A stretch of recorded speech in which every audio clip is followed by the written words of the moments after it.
Si l'on se demande en quoi consiste la vie religieuse, on voit qu'elle consiste en la croyance qu'il existe un ordre invisible et que notre bien suprême est de nous y adapter harmonieusement. Je vous invite aujourd'hui à marcher à mes côtés sur un chemin oublié. Celui qui a tracé cette route, celui dont nous entendrons l'écho, ne portait pas la robe du prêtre, ni le bâton du prophète. Il se nommait William James. Il était le frère d'Henry James, le célèbre romancier. Mais tandis que son frère tissait des fictions pour capturer le cœur des hommes, William, lui, cherchait la vérité nue dans les replis de notre esprit. Il était un homme de science, un psychologue, un philosophe, mais un homme fasciné par le tremblement de l'âme face à l'infini. Imaginez-vous un instant en terre d'Écosse, à Édimbourg. Nous sommes au tournant du siècle, entre 1901 et 1902. Dehors, le monde change. Les usines fument, la science triomphe. Et l'on commence à murmurer que le ciel est vide, que le mystère n'est qu'une mécanique, que l'on n'a pas encore démonté. C'est dans ce climat, où la rationalité menace d'étouffer le merveilleux, que William James prend la parole pour prononcer ses Gifford lectures. Et tente alors l'impossible, une réconciliation audacieuse entre la froideur clinique de l'observation et la chaleur brûlante de l'extase mystique. Mais je dois vous avertir, ce voyage que nous entreprenons avec son œuvre, Les variétés de l'expérience religieuse, ne nous mènera pas vers les cathédrales de pierre, ni vers les dômes poussiéreux des institutions. Laissez de côté les rituels de foule et les livres de loi. Ce qui intéresse James, et ce qui doit nous intéresser ici, c'est la religion personnelle. C'est cette électricité intime, secrète, qui traverse l'individu lorsqu'il est absolument seul face à son destin. C'est le murmure que vous entendez quand tout le reste s'est tu. Alors, je vous tends la main. Ensemble, nous allons disséquer la psychologie humaine avec la tendresse du sage et la rigueur du savant. Nous allons poser la question qui brûle sur toutes les lèvres. Cette fois, ce sentiment d'un plus grand que soi. Est-ce une fièvre, une névrose, une faiblesse de l'esprit? Ou est-ce, au contraire, la clé fondamentale de notre survie? Le souffle nécessaire qui permet à l'animal humain de ne pas sombrer dans la nuit. Écoutez bien, car la réponse pourrait changer la façon dont vous regardez votre propre reflet.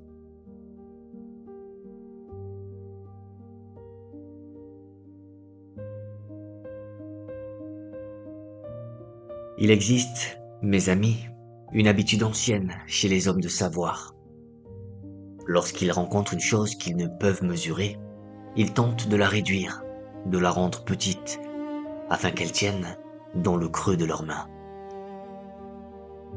À l'époque de William James, comme à la nôtre, des voix s'élevaient pour expliquer le divin par la maladie. C'est ce que l'on nomme le matérialisme médical. Ces critiques, armés de leur froide logique, se sont penchés sur les grands mystiques de l'histoire avec le regard du médecin légiste. Ils ont regardé Sainte Thérèse d'Avila, le cœur transpercé par l'amour de Dieu, et n'ont vu qu'une hystérie. Ils ont observé Saint Paul, aveuglé par la lumière sur le chemin de Damas, et ils ont diagnostiqué une crise d'épilepsie ou un déséquilibre des humeurs. Pour ces esprits cliniques, si le corps est fragile, si les nerfs sont à vif, alors la vision ne peut être que délire. Ils pensent qu'en nommant la blessure, ils effacent le chant qui s'en échappe. Mais je vous invite à écouter la réponse de William James. Elle est douce, mais elle tranche comme l'épée de la vérité. Il nous rappelle qu'une idée n'est pas fausse simplement parce que celui qui la porte souffre. L'origine d'une chose ne dicte pas sa valeur. Regardez le génie, même dans les sciences ou les arts. N'est-il pas souvent porté par un esprit tourmenté? Le poète qui pleure des larmes de mélancolie, n'écrit-il pas des vers qui consolent le monde entier? Dire qu'une vision spirituelle est sans valeur parce qu'elle naît d'une fièvre, c'est comme dire qu'une fleur est laide parce qu'elle pousse dans la boue. C'est ici que James nous offre une clé pour ouvrir les portes de la compréhension. Il nous demande de distinguer les racines des fruits. Les racines, voyez-vous, sont souterraines, noueuses, plongées dans l'obscurité de notre biologie, dans nos humeurs et nos fragilités. Elles peuvent être amères, mais ce ne sont pas les racines que nous mangeons pour nous nourrir. Ce sont les fruits. James reprend cette sagesse éternelle inscrite dans les Écritures. C'est à leurs fruits que vous les reconnaîtrez. Ne demandez pas au croyant si son esprit est calme ou si son histoire est saine. Regardez plutôt ce que sa foi produit dans le jardin de sa vie. C'est là que réside la seule preuve qui vaille. Si, à travers cette expérience religieuse, l'homme apeuré trouve soudain le courage de se tenir debout, si l'âme impatiente découvre une source de paix inépuisable, si le cœur fermé s'ouvre à une charité qui ne demande rien en retour, alors l'expérience est vraie. Elle est vraie parce qu'elle est vivante. Elle est vraie parce qu'elle fonctionne. C'est cela, le pragmatisme de James, transformé en poésie spirituelle. La vérité n'est pas une formule abstraite, flottant dans les nuages. La vérité est ce qui nous aide à vivre, ce qui nous aide à traverser l'orage sans nous briser. Peu importe que la graine ait été semée dans la douleur ou dans la joie, si le fruit qu'elle donne a le goût de la liberté et de l'amour, alors l'arbre est sacré. Et vous qui m'écoutez, ne jugez pas vos propres moments de grâce à l'aune de vos faiblesses passées, mais à la lumière de la force qu'il vous donne pour affronter demain.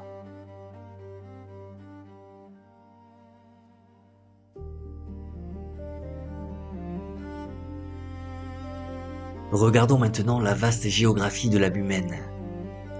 Car voyez-vous, nous ne marchons pas tous sous le même ciel, et la lumière ne frappe pas nos visages avec la même douceur.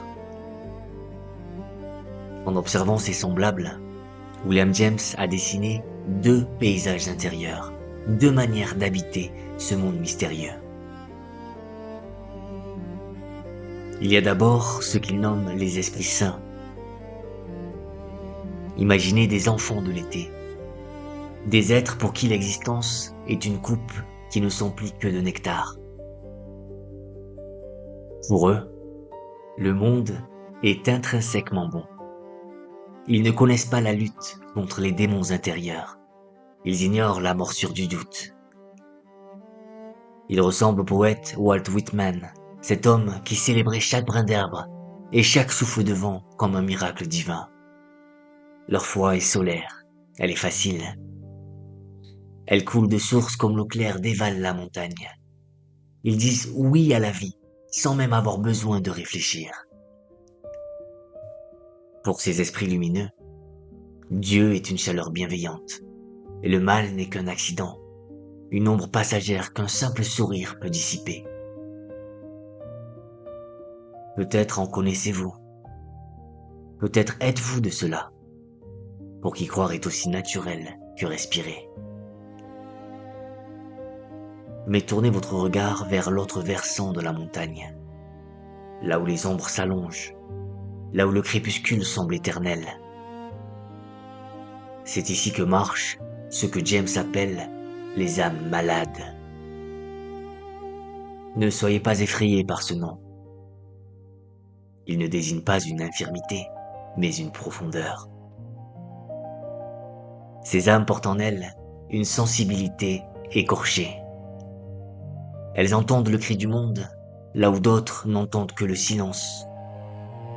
Pour elles, l'optimisme facile des esprits saints sonne faux. Il ressemble à un masque posé sur la tragédie de l'existence. Ces hommes et ces femmes sont tentés par la fragilité de toute chose. Ils sentent le poids du péché, non pas comme une faute à corriger, mais comme une nature intrinsèque. Ils savent que tout ce qui fleurit doit faner. Pour eux, ignorer le mal n'est pas une innocence, c'est un aveuglement. Comment jouir du soleil quand on sait que la nuit viendra inévitablement dévorer le jour? Comme l'écrit William James avec une lucidité glaçante, résumant la pensée de ces cœurs tourmentés, la mort est trop présente. La tête de mort ricanera au banquet. Je dois vous confier un secret qui rend ce livre si précieux. William James, cet homme de science, ne regardait pas ces âmes tourmentées avec dédain, mais avec une reconnaissance fraternelle, car il avait lui-même connu le goût des cendres. Il avait traversé les déserts de la mélancolie où la volonté s'effondre. Et c'est ici que la sagesse émerge de la douleur. James nous enseigne que si l'Esprit Saint est admirable, il lui manque souvent une dimension. Sa maison n'a qu'un étage. Mais l'âme malade, lorsqu'elle a touché le fond de l'abîme, est capable de construire des fondations bien plus profondes. Sa souffrance exige un remède que la simple pensée positive ne peut offrir. Elle réclame une délivrance radicale, une transformation totale. C'est ce que l'on appelle la seconde naissance. L'Esprit Saint n'a besoin que de grandir paisiblement comme l'arbre. Mais l'âme malade, elle, doit mourir à elle-même pour renaître sous une forme nouvelle. Et lorsque cette renaissance advient, lorsque la lumière perce enfin les ténèbres de l'âme malade, l'expérience religieuse atteint une intensité, une puissance et une complexité que l'optimiste ne connaîtra jamais. Alors, si vous portez en vous une certaine tristesse, si le monde vous pèse parfois plus qu'il ne le devrait, ne vous jugez pas sévèrement. Cette fêlure est peut-être l'endroit précis par là où la lumière la plus vive finira par entrer.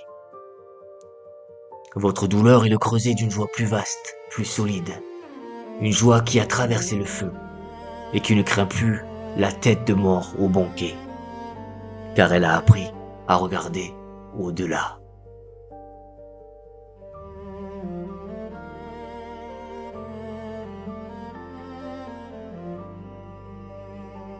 Avez-vous déjà ressenti, dans le silence de vos nuits, que vous n'étiez pas un, mais deux? Qu'il y a en vous un être qui aspire aux étoiles, qui rêve de pureté et de grandeur, et un autre, plus lourd, qui s'accroche à la terre et à ses désirs éphémères. William James, dans sa grande lucidité, a posé un nom sur cette souffrance secrète. Il l'appelle le moi divisé. C'est l'état de l'homme qui est devenu un champ de bataille pour lui-même. Il est écartelé entre ses idéaux et ses pulsions. Et tant que cette guerre civile fait rage dans sa poitrine, il ne peut connaître la paix. Il est malheureux, non pas à cause du monde extérieur, mais parce qu'il est brisé de l'intérieur. Mais je suis ici pour vous parler de la guérison de cette fracture. Je suis ici pour vous parler de la fusion. Dans le langage de la religion, on nomme souvent ce moment conversion. Mais oubliez un instant les éclairs divins et les tonnerres du ciel. James nous invite à voir cela autrement. Non comme un miracle extérieur, mais comme un processus psychologique de réunification. C'est le moment où les morceaux épars de votre âme se rejoignent enfin pour former un tout harmonieux. Et comment, me demanderez-vous, accomplit-on ce prodige? Est-ce par la force de la volonté? Est-ce en serrant les poings et en ordonnant à nos démons de se taire? Non. Le secret est bien plus doux et pourtant bien plus difficile pour notre orgueil. Le secret réside dans le lâcher-prise. Il arrive un moment où la volonté personnelle s'épuise. L'homme a tant lutté, tant essayé de se corriger par ses propres forces, qu'il atteint une limite. Il s'effondre. Il dit « Je ne peux plus ». Et c'est précisément à cet instant, dans cet abandon total, que le miracle se produit. Pensez à une chose toute simple, une chose qui vous est arrivée 1000 fois. Vous cherchez un nom, un mot oublié. Il est là, sur le bout de votre langue. Vous froncez les sourcils, vous forcez votre mémoire, vous tendez chaque muscle de votre esprit pour le saisir. Mais plus vous forcez, plus le mot se dérobe. Il fuit votre effort. Alors, vaincu, vous renoncez. Vous laissez votre esprit vagabonder ailleurs. Et soudain, sans prévenir, le nom remonte à la surface, clair et limpide. Pourquoi? Parce que pendant que vous aviez cessé de lutter, votre subconscient, cette chambre cachée de votre esprit, a continué le travail en silence. James nous enseigne que la foi fonctionne de la même manière. Lorsque nous cessons de nous crisper sur notre propre sort, lorsque nous nous abandonnons à l'univers ou à Dieu, quel que soit le nom que vous lui donniez, des forces qui avaient incubé dans les profondeurs de notre subconscient jaillissent enfin. Elles réorganisent notre personnalité autour d'un nouveau centre, plus stable, plus calme. C'est là le grand paradoxe de notre vie intérieure. La victoire ne s'obtient que par la reddition. C'est en acceptant de tomber que l'on apprend à voler. C'est en ouvrant les mains, en cessant de tout retenir, qu'on l'on reçoit enfin la plénitude que l'on cherchait tant.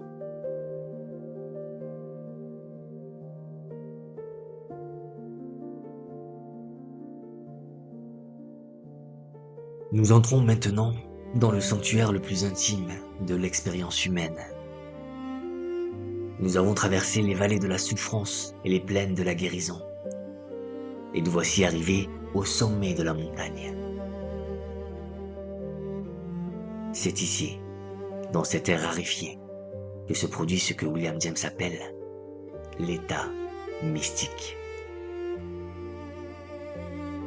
Laissez un instant vos cartes et vos boussoles, car ici, la logique de nos jours ordinaires s'effondre pour laisser place à l'intuition pure.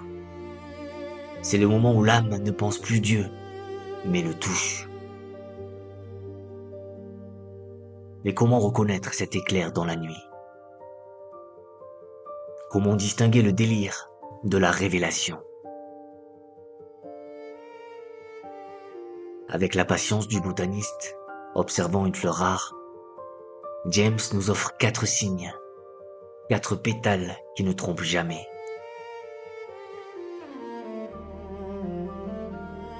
Le premier signe est le silence des mots. On l'appelle l'ineffable. C'est une expérience qui refuse d'être enfermée dans le langage. Si vous tentez de la décrire à celui qui ne l'a jamais vécue, votre voix se brisera. C'est comme essayer d'expliquer la symphonie du vent à un homme sourd ou la brûlure de l'amour à un cœur de pierre. Cela ne s'explique pas, cela se traverse. Le deuxième signe est peut-être le plus précieux. C'est la qualité noétique. Ne croyez pas que l'extase n'est qu'une émotion passagère, une simple ivresse des sens. Non, c'est une connaissance, une illumination soudaine. L'homme qui revient de ce voyage ne dit pas seulement « j'ai ressenti », il dit « j'ai compris ». Il a vu, l'espace d'un instant, les rouages secrets de l'univers, une vérité profonde qui échappe à nos livres savants. Pourtant, et c'est là le troisième signe, cette visite est brève. C'est la transience. L'état mystique ne s'installe pas, il passe comme une météore. Il dure quelques minutes, peut-être une heure, rarement plus. Mais bien que la lumière s'éteigne, la mémoire de son éclat persiste. Comme le soleil qui a disparu derrière l'horizon laisse la terre chaude. Cette expérience laisse une empreinte indélébile sur toute une vie. Enfin, il y a la passivité. Dans cet instant sacré, vous n'êtes plus le capitaine de votre navire. Vous êtes saisi. Votre volonté propre est suspendue, comme une feuille emportée par un vent bienveillant. Vous ne créez pas ce moment, vous le recevez. Vous êtes tenu par une force plus vaste, plus ancienne que vous.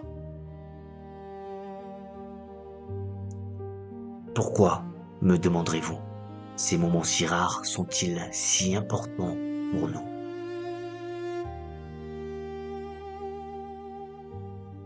Parce qu'ils brisent les murs de notre petite prison rationnelle. Nous passons nos journées à croire que seule notre conscience éveillée, celle qui calcule et qui trie, est la seule réalité. Et William James, avec une humilité qui force le respect, nous ouvre les yeux sur l'immensité qui nous entoure. Écoutez sa voix, qui résonne comme un avertissement tendre. Nous sommes séparés de ce monde par les écrans les plus minces.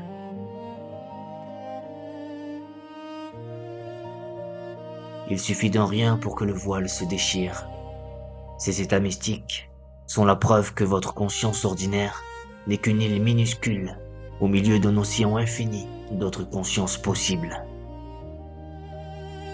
Ils nous rappellent que le monde est plus vaste, plus étrange et plus beau que ceux que nos yeux fatigués peuvent percevoir. Alors, n'ayez pas peur du mystère. Il est là, tout près, respirant juste derrière le voile de votre réalité.